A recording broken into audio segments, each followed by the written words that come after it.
Ces déclarations fracassantes du conseiller militaire de Mujtaba Khamenei qui montrent effectivement que les Américains ont réussi à changer le régime iranien comme ils disent et l'arrestation de 4 agents liés au Mossad cette nuit en Iran. Voici les premières informations de ce jeudi 16 avril. Il est environ 9h30 à Paris. Le meilleur pour la fin, d'après l'agence officielle iranienne IRNA, l'Iran vient d'annoncer l'arrestation de 4 agents des services secrets israéliens dans la province de Gilan, dans le nord du pays. Les Iraniens leur reprochent d'avoir fourni aux agents du Mossad, via Internet, les images et les localisations des sites militaires stratégiques iraniens. L'Iran qui annonce d'ailleurs régulièrement l'arrestation et l'exécution d'espions à la solde d'Israël. Et puis, accrochez-vous bien, les Américains ont effectivement réussi à faire rejaillir le noyau dur des gardiens de la révolution. Le conseiller militaire de Mujtaba Khamenei a pris la parole à la télévision iranienne. « Je ne suis pas du tout en faveur d'un prolongement du cessez-le-feu, dit-il, avant d'ajouter que les navires américains qui rôdent illégalement dans la région seront tous coulés. » Mohsen Rezaei est une personnalité de haut rang. Il avait dirigé les gardiens de la révolution de 1981 à 1997. Il est considéré comme un tenant de la ligne dure même parmi les gardiens de la révolution. Il a surtout dit que ce serait bien si les Américains lançaient une invasion terrestre. Israël, dans un excès de confiance, menace de frapper l'Iran et le président du Parlement iranien exige un cessez-le-feu au Liban conformément à l'accord du 8 avril. Voici l'essentiel de l'actu de ce jeudi 16 avril. Il est environ 17h45 à Paris. Dans un message sur Telegram, le président du Parlement iranien exige un cessez-le-feu au Liban conformément à l'accord du 8 avril. Il a dit qu'il suit de très près la situation et qu'il s'efforce à contraindre l'ennemi au respect de toutes les clauses de l'accord du 8 avril. Lui, vous le connaissez, et lui, c'est son ministre de la Défense. C'est fou de voir comment il se croit aussi puissant. Et le comble, c'est qu'il menace l'Iran. Tous les deux venaient de déclarer que si l'Iran rejetait une proposition américaine lui demandant de renoncer à l'armement nucléaire, alors il mènerait des frappes contre lui. Dites-moi juste ce que vaut Israël aujourd'hui sans l'aide des Américains. Et puis, ce petit bonus pour vous, le patron de la FIFA se dit certain que l'équipe nationale iranienne participera au mondial de foot qui démarrera le 11 juin en Amérique du Nord. Et si c'est le cas, on sera tous derrière cette équipe, quel que soit l'adversaire qu'elle aura en face. Le blocus américain ne sert strictement à rien.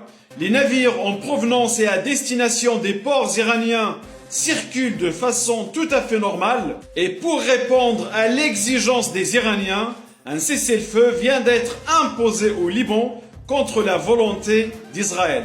Voici les dernières informations de ce jeudi 16 avril.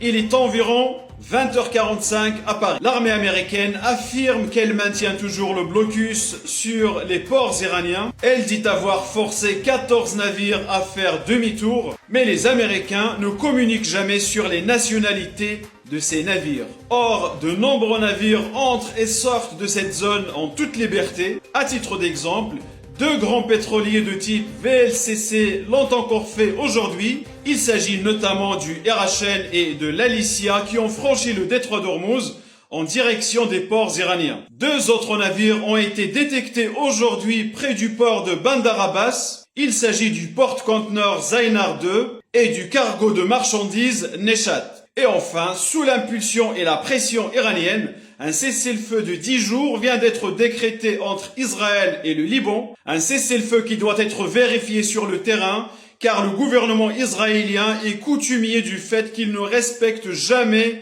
ses engagements. Enfin, un cessez-le-feu au Liban, mes amis, ça a été obtenu de haute lutte par les Iraniens. Ça vient d'être annoncé par un média arabe et ça devrait commencer ce soir. En effet, mes amis, selon le média Al-Arabi Al-Jadid, il y aurait donc un cessez-le-feu qui commencerait ce soir au Liban, notamment avec Israël. Et mes amis, cela permettrait aux Iraniens de commencer les négociations avec Trump. Parce que rappelez-vous, normalement, ce cessez-le-feu, il devait s'appliquer au Liban. Vous le voyez ici mentionné par le premier ministre pakistanais, grâce auquel d'ailleurs le cessez-le-feu cessez-le-feu avait été signé. Ce sont encore une fois les Pakistanais qui ont envoyé une délégation à Téhéran, vous le voyez ici, ils vont se jeter carrément dans les bras des Iraniens. Donc les Iraniens et les Pakistanais ont obtenu ce cessez-le-feu au Liban. Maintenant la question c'est de savoir que vaut la parole des Israéliens. Vont-ils tenir cet accord de cessez-le-feu? Parce que rappelez-vous que depuis 2024 il y avait déjà un cessez-le-feu entre Israël et les Libanais. Mais malheureusement il n'a jamais été respecté. Les Israéliens dès qu'ils voient une brèche, ils envahissent le Liban mes amis. Alors voyons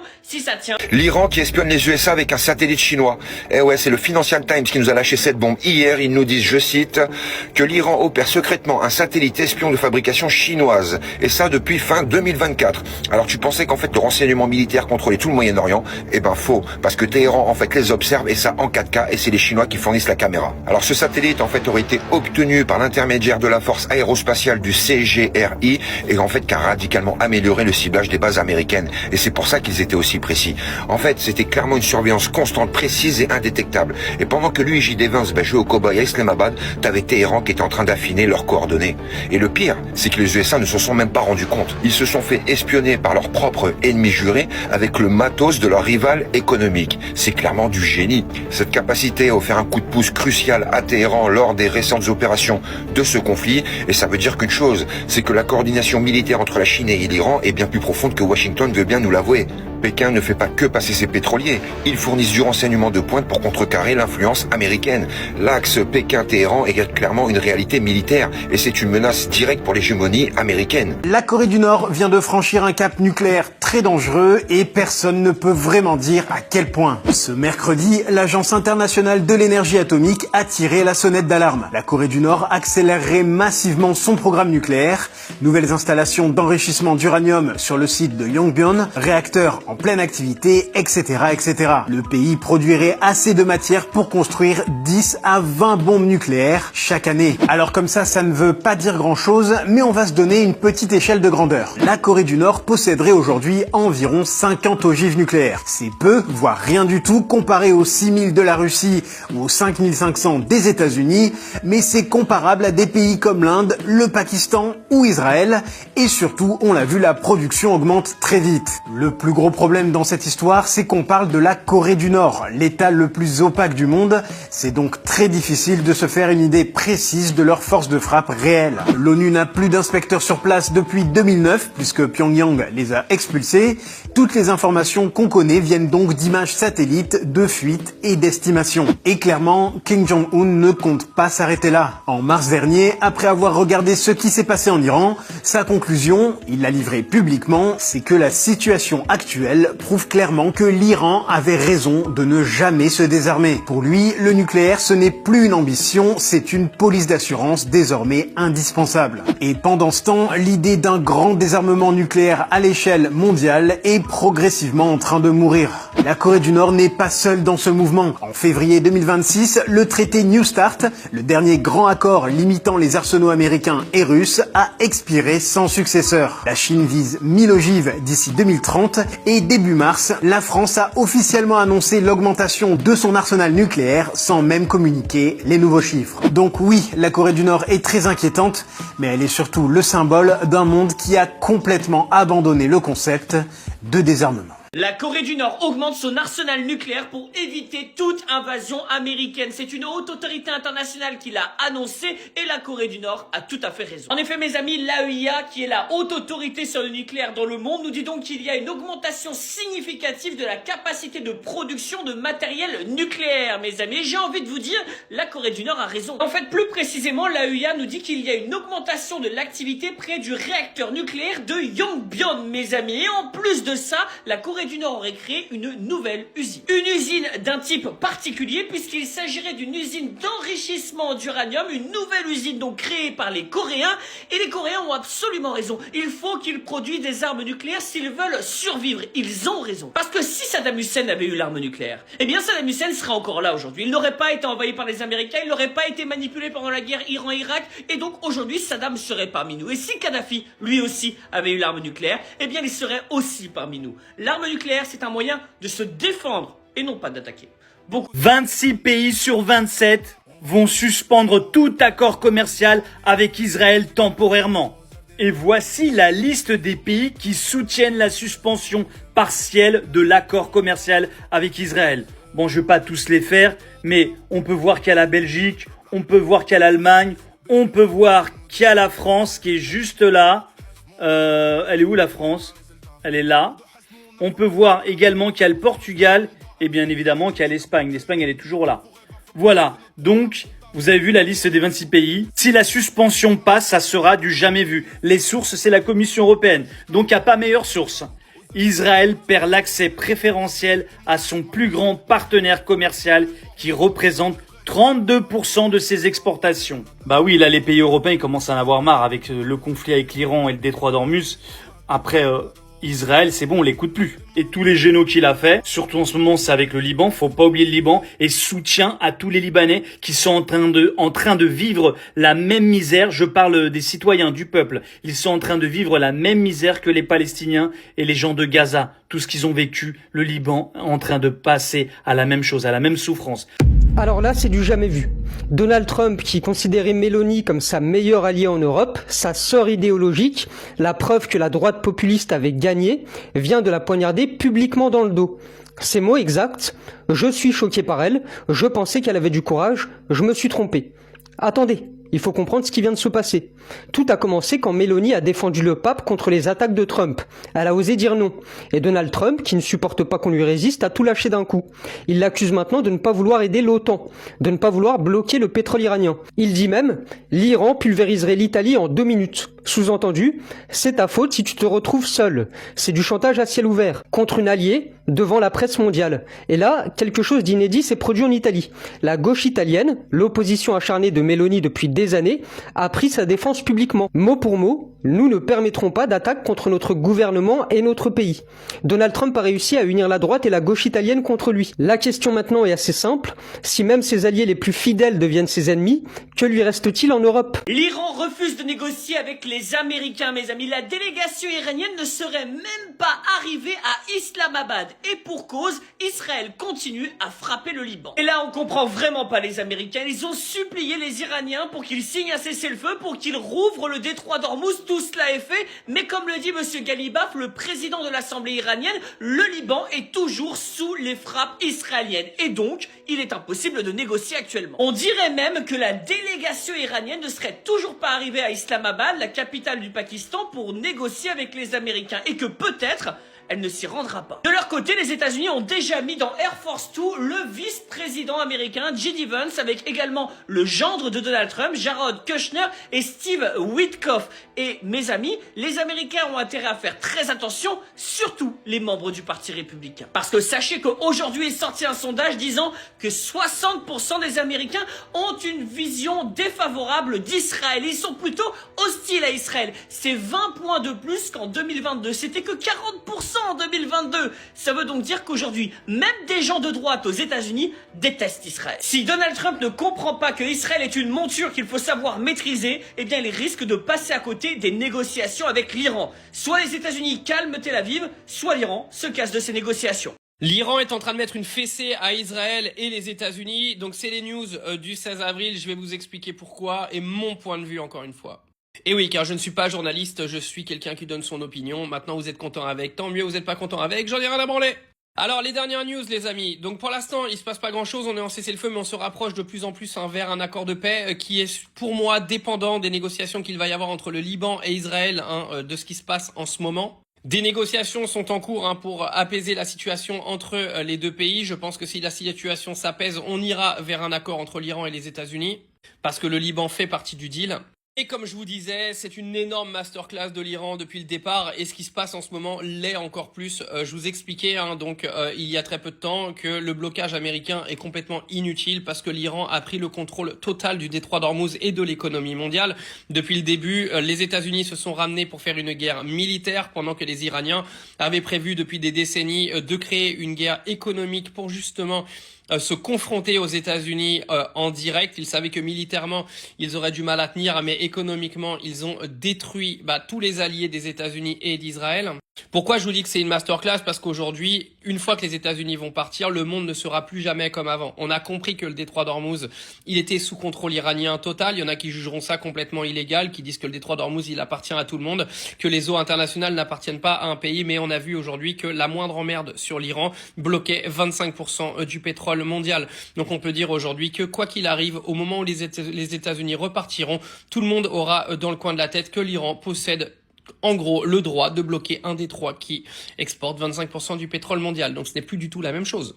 Et c'est là que l'Iran a gagné sa guerre. Mais ils l'ont vraiment gagné parce que là, on a eu la confirmation du ministre de l'économie française qui est venu nous expliquer qu'il paye des droits de péage aujourd'hui à l'Iran pour faire passer des pétroliers, pendant que BFM TV et CNews Merde venaient nous expliquer que ce n'était pas vrai, que c'était de la désinformation et qu'on disait n'importe quoi sur les réseaux. Donc encore une fois, on voit bien que c'est les chaînes mainstream qui vous mentent toute la journée. Et le fameux blocage américain, lui, il sert à rien parce que de toute façon, les pétroliers, ils ont déjà payé les droits de péage à l'Iran. Donc quoi qu'il arrive, l'Iran là-dessus, ils ont gagné. Est-ce que l'Iran continuera de proposer des droits de douane et de taxes, péage, vous l'appelez comme vous voulez, une fois que les accords de paix seront signés? On le saura très vite. Mais en tout cas, croyez-moi, ça refroidira tous les pays de l'OTAN qui voudront s'en prendre un jour à l'Iran. Les États-Unis auront montré aux yeux du monde entier que l'Iran est aujourd'hui un pays hyper puissant et que tu peux pas partir en guerre contre eux. Parce que si les États-Unis n'y arrivent pas, en gros, personne n'y arrivera.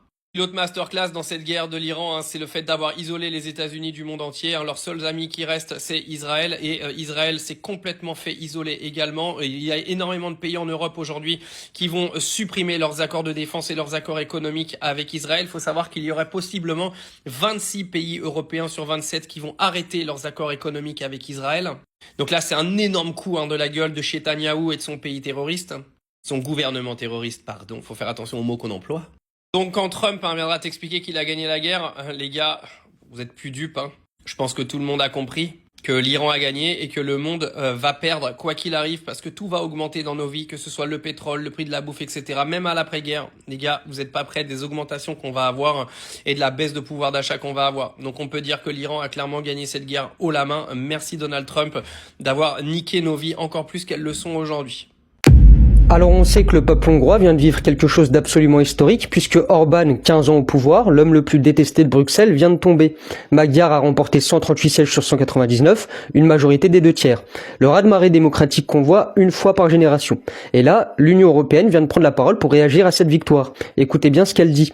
Von der Leyen félicite la Hongrie et dans cette même phrase, elle annonce que les 35 milliards d'euros gelés depuis des années ne seront pas débloqués tant que Magyar n'aura pas prouvé qu'il gouverne correctement. Un haut responsable européen a même utilisé ces mots exacts officiellement. Le nouveau Premier ministre hongrois sera tenu en laisse. En laisse. Ce peuple vient de voter massivement, librement, dans des élections reconnues internationalement. Il vient d'écrire une nouvelle page de son histoire et la réponse de l'Europe c'est « Attendez qu'on valide votre choix ». Le paradoxe est total et il est brutal. Bruxelles a passé 10 ans à répéter sur tous les plateaux qu'Orban tuait la démocratie hongroise. Et le jour où cette démocratie s'exprime enfin de façon écrasante, c'est Bruxelles qui décide si elle est acceptable ou non. C'est donc plus Orban qui retient les droits des Hongrois, c'est l'Union européenne. Les gars, c'est incroyable. Le pro-russe a perdu les élections en Hongrie. Et c'est le pro-européen qui a pris le pouvoir. Mais le grand problème ici, c'est que le gars là, il n'est pas pro-européen. Il a pris le pouvoir et non de pro-européen. Je vais expliquer à terre. Le pro-russe, il a perdu l'élection avec 35 voix. Donc le pro-européen, il a gagné avec 46 voix. Mais le problème ici, Zelensky avec l'Union européenne, content, ils ont félicité les gars là. Première interview. On dit, est-ce que lui, il est prêt à laisser Ukraine à raison de l'Union européenne? Il dit jamais. C'est que le pro-russe l'avait défendu. On l'a demandé, est-ce qu'il va arrêter la commerce, notamment l'achat de pétrole ou de gaz russe? Il a dit jamais. C'est que le pro-russe avait défendu. On dit, est-ce qu'il est prêt à ne pas bloquer les sanctions ou bien les prêts d'argent de millions qu'on donne à Ukraine? Il dit, hey, avec un compromis, il peut laisser ou bien il ne peut pas laisser. Par fini là, ils ont même objectif différents partis ou bien différents noms. D'ailleurs, je vous rappelle que le pro-européen là, Peter Mayer, c'est le nouveau premier ministre de Hongrie. Les gars là, il était diplomate dans ce temps de pro-russe là. Les gars, c'est incroyable, non? Dans tout ça là, qui a perdu ce Zelensky? Il est content pour rien. Le nouveau premier ministre de Hongrie là, il a même idéologie avec le pro-russe là. Les Émirats ont frappé Téhéran, mes amis. Cette minuscule pétromonarchie a osé frapper l'Iran et en plus de ça, avec du matériel français. Là, c'est le moment de transformer Dubaï en parking. Je pense que c'est un bon projet pour l'Iran. Et c'est pas les Iraniens qui accusent les Émirats. Non, non, c'est les Américains, mes amis. Les États-Unis d'Amérique, par la voix de J.D. Vance, le vice-président, ont donc insinué que les Émirats Arabes Unis avaient utilisé un mirage pour frapper l'Iran, mes amis. Ça veut donc dire que ce pays du Golfe s'attaque à Téhéran. Alors on s'en doutait, on s'en doutait un tout petit peu après avoir descendu déjà un Wing Lung 2, c'est-à-dire un drone chinois qui n'avait été vendu qu'à 2 pays, soit à l'Arabie Saoudite, soit aux Émirats Arabes Unis. Et les Saoudiens sont pas assez bêtes pour attaquer Téhéran. Les Émiratis ont un vrai problème d'ego, à tel point que l'un des principaux conseillers de MBZ, Mohamed Ben Zayed, monsieur Anwar Gargash, disait « Nous avons gagné la guerre ». Non, vous avez rien gagné en fait. Vous n'avez absolument rien gagné parce que vous êtes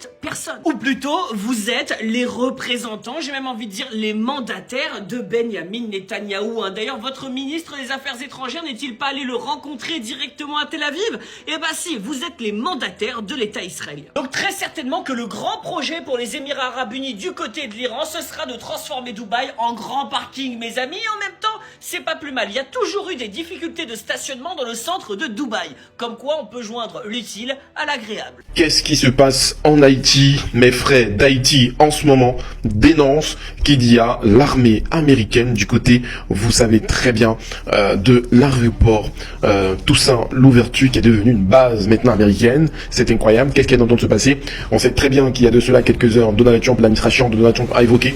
Vous devez savoir que Cuba est dans la cible aussi, pour pouvoir, vous savez très bien, comme le Venezuela. Est-ce que réellement cette base qui se retrouve du côté de l'Haïti ne deviendra pas une base arrière pour, vous savez très bien, faire une opération très nucléaire du côté de Cuba? Vous voyez l'image, ça veut tout dire. On a Cuba qui n'est pas loin. Et bizarrement, vous savez très bien, rien n'est au hasard. L'aéroport de Toussaint Louverture qui est fermé depuis un bon moment. Qu'est-ce qui est en train de se passer? On a de cela quelques heures le président Donald Trump et surtout son administration qui parlant d'une intervention. Quelque chose va se passer, une opération peut-être militaire du côté de Cuba. Peut-être ça serait une base arrière. Et vous savez très bien que le peuple haïtien, voyons, le peuple haïtien ne laissera pas ça tomber. C'est qui est sûr et certain, les amis, depuis ma position très nucléaire, vous savez très bien que la situation peut prendre une autre tenue à n'importe quel moment. Soutien au peuple haïtien. L'Europe est en train de vriller vers la Chine. Les gars, c'est une dinguerie ce qui est en train de se passer dans notre monde depuis la guerre. L'Espagne a montré la voie, les relations diplomatiques entre l'Espagne et l'Iran sont devenues extrêmement proches. Et maintenant, Pedro Sánchez, donc le Premier ministre espagnol, pousse tous les pays européens à se désolidariser des États-Unis et de Donald Trump et de faire des partenariats avec la Chine. Je sais pas si vous vous rendez compte du switch international qui est en train de se passer. Et c'est de la folie. C'est-à-dire que depuis l'attaque des Américains en Iran, alors déjà les tensions étaient énormes avec Donald Trump depuis tous les droits de douane qu'il avait filés à tous les pays à droite à gauche, mais les Espagnols sont en train de léguer l'intégralité de l'Europe contre Donald Trump et les États-Unis et demandent à tous les pays européens de faire des contrats avec la Chine. La Chine qui a vanté l'Espagne comme jamais, la Chine qui considère maintenant l'Espagne comme un allié économique et un allié militaire.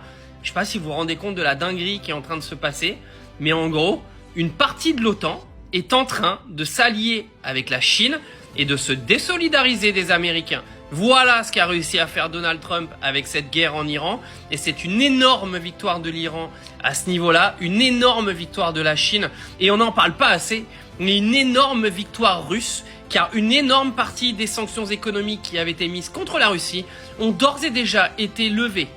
Alerte info du 16 avril, l'Iran propose de rouvrir une partie du détroit d'Ormuz. Je vous explique tout maintenant et pourquoi c'est un move de folie, les gars. Alors, premièrement, il faut savoir que le détroit d'Ormuz, les amis, vous avez 2 passages. Vous avez le passage qui est du côté iranien et le passage qui est du côté d'Oman. L'Iran propose dans les négociations, donc pour ouvrir des perspectives de négociation de paix et de fin de guerre, de réouvrir la partie de Oman, d'accord? C'est-à-dire qu'en gros, tous les pétroliers, tous les bateaux pourraient passer du côté d'Oman, donc il y aurait plus de péage, il y aurait plus tous les trucs que l'Iran ils ont mis en place justement pour se faire de la maille, mais l'Iran garderait le total contrôle de tous les bateaux qui passent de son côté. Alors faut savoir que tous les bateaux peuvent passer du côté d'Oman, mais en gros ce serait pour dire, nous, ok, on est prêt à faire un effort, on va rouvrir le le côté Oman. Par contre, voilà, tous les bateaux vous passez là-bas parce que ceux qui passeraient chez nous, en gros, c'est nous qui décidons des règles. En gros, diplomatiquement, l'Iran dit « Ok, on repart normal, mais nous, on garde le contrôle de notre mer, on est les boss de la partie du détroit qui passe par chez nous, et point barre. » Pourquoi c'est un move qui est ultra intéressant du côté de l'Iran? Parce que tout simplement, ça ouvre la porte à la négociation. Ce que va rechercher l'Iran dans ces négociations, c'est une levée de ces sanctions économiques qui ont été prises contre elle il y a maintenant plusieurs années. Et si l'Iran arrive à ressortir de cette guerre avec un détroit d'Ormuz réouvert partiellement ou pas partiellement, de toute façon si ça ouvre que d'un côté c'est pas grave parce que tous les bateaux passeront du même côté, mais que en retour ils reçoivent une levée de leurs sanctions, en gros par rapport à ce qu'ils avaient pré-guerre, ils vont obtenir plus après la guerre. Donc clairement l'Iran aura largement gagné dans cette affaire. De toute façon, les amis, ça peut que finir comme ça. Ça va se finir avec une réouverture du détroit d'Ormuz, avec en échange des concessions américaines qui, de toute manière, rendront l'Iran dans une meilleure situation qu'elle était avant la guerre. Parce qu'après, pour tout ce qui est dégâts matériels à l'intérieur du pays, ne vous inquiétez pas, ils vont reconstruire. Donc clairement, c'est une énorme défaite pour les États-Unis si on en arrive à ce point-là. Alors, affaire à suivre, je vous tiendrai au courant, mais en tout cas, c'est la grosse information de la journée, c'est qu'on va vers des négociations, et clairement, ces négociations, je pense qu'elles arriveront à un moment donné à l'avantage de l'Iran. L'annexion israélienne du sud du Liban continue, le Pakistan les met en garde, vous devez sortir de tous les pays que vous avez annexés. Call for Israel's immediate, full and unconditional withdrawal from all occupied Lebanese territories. Sustainable calm requires the full implementation of Security Council Resolution 1701 and unwavering respect for Lebanon's sovereignty and territorial integrity along the Blue Line. Mr. President, we echo the Secretary General's deep concern regarding the regional military escalation since 28th February, which has gravely undermined the November 2024 cessation of hostilities agreement. The situation in Lebanon cannot be viewed in isolation from this broader escalation across the Middle East.